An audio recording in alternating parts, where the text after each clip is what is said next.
As talks continue at the state capitol on how to fill a $611 million budget hole, two new proposals have surfaced to borrow $50 million for museum construction. Half of that would go toward the partly completed American Indian Cultural Center and Museum in Oklahoma City, the other half for a pop culture museum in Tulsa. Speaker of the House Jeff Hickman devised the $25 million bond deal for the American Indian Cultural Center and Museum. He is getting credit for putting together a plan that has a chance of passing the legislature, but creates new questions about whether it would actually result in the museum ever being finished. One of the things we need to do is determine whether or not the $25 million that they're offering is enough money to come and finish the facility properly.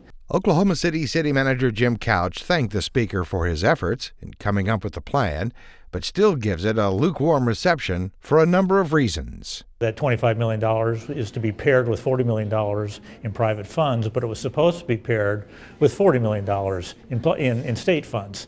So I think we need to validate if this is the case, are those funds still there and available? House Speaker Representative Jeff Hickman explained the change from $40 million down to $25 million before the House Appropriations and Budget Committee hearing on his bill. By the end of the session last year, they said if we could get it to 30, they could get it done.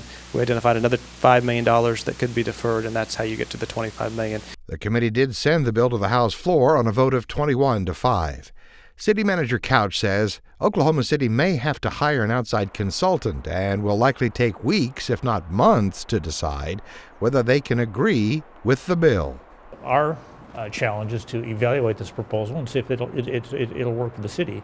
The state can't make us do this, but we want it to be successful too, so we need to evaluate the proposal and see if it's something that's doable. The 3-page summary of the plan contains the words must or shall 25 times, requirements that order the city to do things it may or may not want to do, such as requiring the city to operate and manage the museum or cause it to be operated and managed, and 50% of total revenues from the museum, in excess of $7 million each fiscal year, shall be credited back to the state's general fund.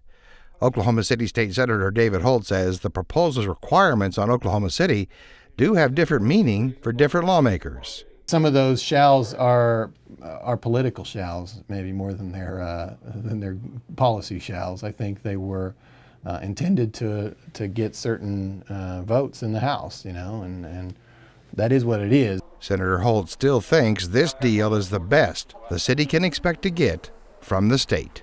This is the deal for American Indian for the American Indian Museum. This is the deal we need to embrace.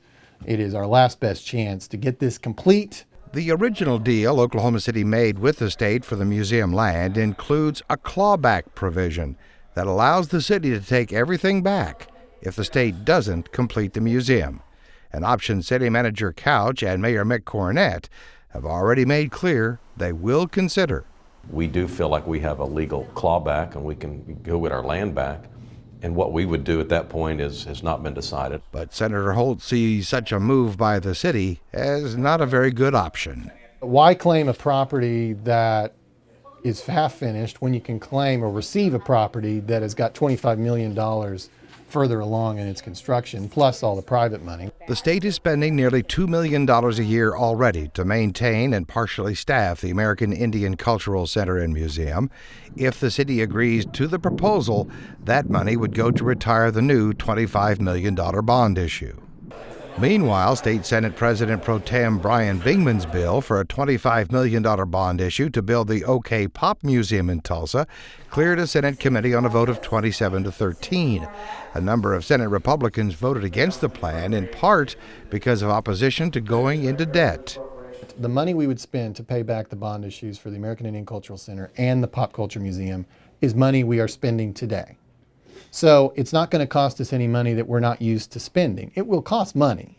The money the state is spending to retire bonds to build the Oklahoma History Center will free up in 3 years. Those funds would be used to pay off the $25 million bond for the OKPOP Museum, with at least $25 million more needed in private donations. Both proposals still have to clear the House and the Senate, and then get a signature from the governor before becoming law.